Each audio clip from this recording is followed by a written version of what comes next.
हरे कृष्ण।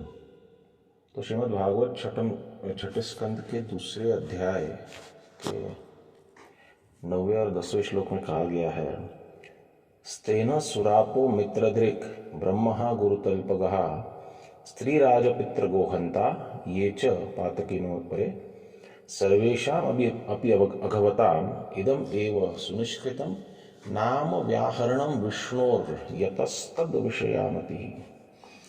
तो ये बहुत सुंदर और महत्वपूर्ण श्लोक है। कहते हैं स्तेन, कोई चोर क्यों न हो, सुराप शराबी हो, मित्रदृक् मित्र को धोखा देने वाला हो, ब्रह्म ब्राह्मण की हत्या करने वाला हो, गुरुतल्पगः गुरु के पत्नी के साथ वो व्यभिचार करता हो, स्त्री राज पितृ गोहंता स्त्री की हत्या किया हो, राजा की हत्या किया हो या पिता की हत्या किया हो, ये सब बहुत गर्हित पाप है। इनके फल कई जन्मों तक नरक में सड़ने पर भी पूरे नहीं होते। तो कहते हैं कि सर्वेषाम अपि अघवताम, इसमें से कोई भी या सभी कर्म करने वाला पापी, अघवताम अघवान और अघवताम उत्तम श्रेणी का पापी क्यों न हो, इदम एव सुनिष्कृतम, ये सब पापों के कर्म जो है निष्कृत हो जाते हैं और सुनिष्कृत हो जाते हैं। निष्कृत होने का अर्थ है कि उसका प्रायश्चित्त हो जाता है। सुनिष्कृत होने का अर्थ है कि ऐसा प्रायश्चित्त होता है कि उसका कोई भी परिणाम नहीं होता। कब ऐसा हो सकता है? देखिए, इन पापों का अगर आपको प्रायश्चित्त करना है तो कर्मकांड में तो इसका कोई जवाब ही नहीं है, क्योंकि ये पाप इतने गहन है। ब्राह्मण की हत्या का क्या निराकरण है बताइए? कुछ नहीं है। अगर कोई अपने पिता की हत्या करे तो क्या निराकरण है? कुछ नहीं है, कोई निराकरण नहीं है। तो ऐसे गहन पापों को भी निष्कृत कर देता है। और कैसे निष्कृत करता है? संपूर्णतया निष्कृत करता है। कौन निष्कृत करता है? तो कहते हैं नाम व्याहरणम विष्णु। जब कोई भगवान के नाम का उच्चारण करता है, किस प्रकार उच्चारण करता है वो तो हमने देख लिया। अजामिल ने इस प्रकार उच्चारण किया कि उसका कोई वास्तविक हेतु नहीं था भगवान को पुकारने का या भगवान का नाम लेने का। उसने तो अनायास भगवान का नाम ले लिया। इस प्रकार से भी अगर कोई भगवान के नाम का उच्चारण करता है तो उसके सभी पाप उच्च श्रेणी के, यानी सुपरलेटिव टेंस है। अघवताम, इसको समझना चाहिए।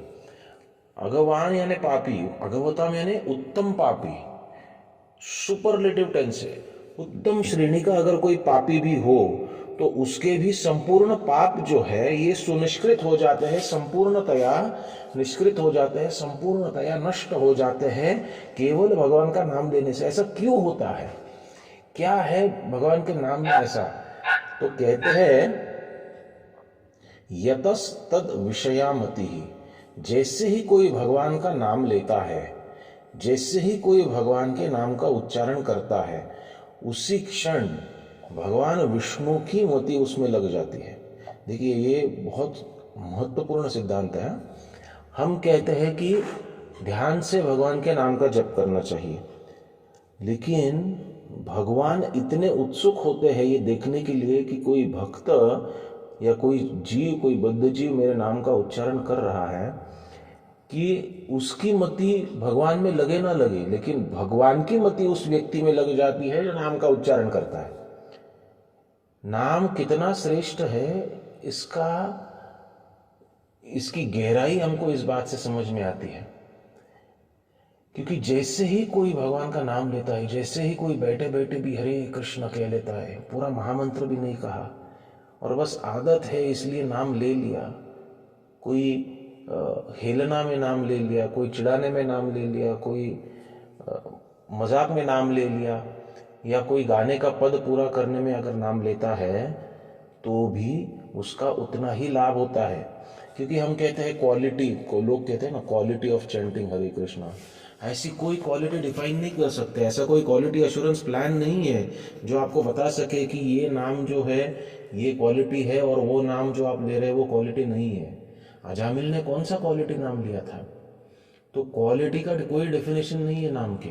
नाम व्याहरणम विष्णु, बस केवल नाम का उच्चारण हो जाए, मति हो हमारी न हो ये अलग बात है, इसका कोई जिक्र ही नहीं है कि हम किस प्रकार से नाम ले, बैठकर नाम ले, स्नान करके नाम ले, विग्रह के सामने बैठे, या सोकर नाम ले, या चलते हुए नाम ले। कोई एक्सप्लेनेशन नहीं है, कोई इसके विषय में निर्देश नहीं है।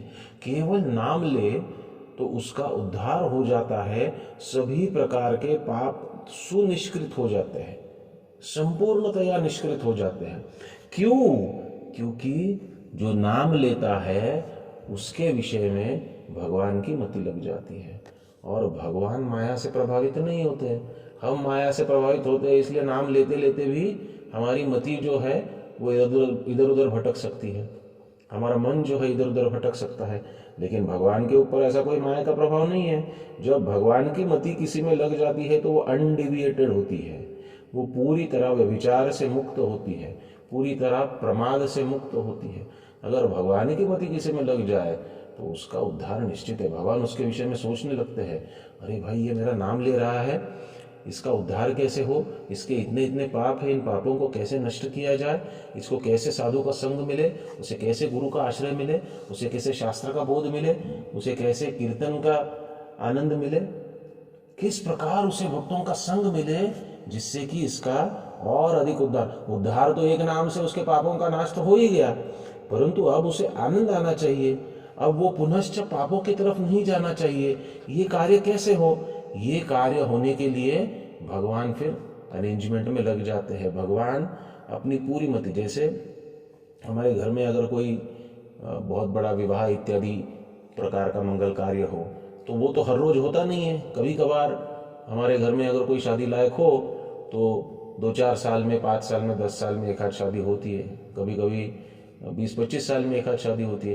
लेकिन जब ऐसा शादी का प्रसंग घर में होता है तो घर वालों की, सारे लोगों की जो मति है, जो कॉन्शियसनेस है, वो उसी कार्य को सिद्ध करने में लग जाता है, जुट जाते हैं हम। तो फिर एक छोटी छोटी डिटेल के ऊपर हम ध्यान करते हैं कि इस कार्य को कैसे अच्छे से अच्छा बनाया जाए, कैसे इसको आनंददायी बनाया जाए, कैसे इसको सुखकारी बनाया जाए, कैसे इसको यादगार बनाया जाए। तो हमारी पूरा कॉन्शियसनेस जो है वो उस कर्म में लग जाता है। उसी प्रकार जब भगवान देखते हैं कि कोई मेरे नाम का उच्चारण कर रहा है तो भगवान की मति उसमें लग जाती है। भगवान सोचने लगते हैं कि बस अब इसका उद्धार करने के लिए और इसको आनंद प्रदान करने के लिए जो भी आवश्यक है वो सारे अरेंजमेंट मुझे करने हैं, और फिर भगवान उस भक्त का उद्धार हो ऐसी सारी परिस्थितियाँ उसे उसके जीवन में प्रदान करते हैं। यही कारण है कि जैसे ही कोई नाम लेने लगता है तो हम देखते हैं कि सारे प्रकार की अनुकूलता उसके जीवन में आने लगती है। आध्यात्मिक अनुकूलता पहले आती है, फिर उसका टेस्टिंग होता है, और फिर बाद में भौतिक अनुकूलता भी आती है। भगवान अपने भक्त को इस जीवन में भी भरपूर सुख देते हैं, भरपूर आनंद देते हैं, और परलोक में भी, इस जीवन के पश्चात भी संपूर्ण आनंद की व्यवस्था करके रखते हैं। अगर आप उनके भक्त के जीवन में कोई दुख भी आए तो उन दुखों का निराकरण करने की जिम्मेदारी भगवान लेते हैं। कोई दुख भी आए तो उन दुखों को सहन करने की शक्ति भगवान देते हैं। नाना प्रकार से भक्तों के माध्यम से भगवान ही वास्तविक भक्तों के जीवन में अनेक अनेक प्रकार से सहायता करते रहते हैं। तो ये बहुत महत्वपूर्ण सिद्धांत है। नाम लेना ये कितना बड़ा कार्य है, इसको समझने के लिए इस श्लोक को समझना आवश्यक है। जैसे ही हम भगवान का नाम लेते हैं, भगवान हमारी प्लानिंग करने में जुड़ जाते हैं। इसलिए नाम लेते समय हमें प्लानिंग करने की कोई ज़रूरत नहीं है। कृष्ण प्लानिंग कर रहे हैं, वो हमारे लिए जो भी अच्छा है वो करेंगे। हम अगर प्लान करके कुछ करते हैं तो फिर हमें जो पसंद है वो करेंगे, हमारे लिए प्रेयस जो है वो करेंगे, श्रेयस नहीं करेंगे। लेकिन जब कृष्ण करते हैं तो कृष्ण हमारे लिए श्रेयस कार्य करते हैं, और जो उत्तम श्रेय है वही करते हैं, और इसी से अंतिम उद्धार हो सकता है, इसी से संपूर्ण उद्धार हो सकता है, इसी से जीव का इस भौतिक जगत से छुटकारा और भगवत धाम की, भगवत चरणों की, भगवत प्रेम की प्राप्ति हो सकती है। इसलिए भगवान के नाम को हल्के में नहीं लेना चाहिए। इसको जैसे कैसे जिस परिस्थिति में हो जब अवश्य करना चाहिए। प्रयास करना चाहिए कि हम पूरे डेडिकेशन के। देखिए ये प्रेम की बात है, अगर हमारे लिए कोई इतना कुछ कर रहा है तो उसके प्रति हम पूरे डेडिकेशन के साथ कार्य नहीं करेंगे क्या? पूरे समर्पण के साथ कार्य नहीं करेंगे क्या? तो ये तो प्रेम की बात है। समर्पण, ध्यान, अटेंशन, नॉन डिविएशन, अव्यभिचार, ये तो प्रेम की बात हुई। लेकिन अगर वो भी नहीं करते हैं तो भी भगवान की मति हमें लग जाती है। तो हमें प्रेम से भगवान के नाम का उच्चारण करना है, और भगवान के नाम का उच्चारण करते करते ही हमारा उद्धार संभव है, अन्य किसी मार्ग से नहीं।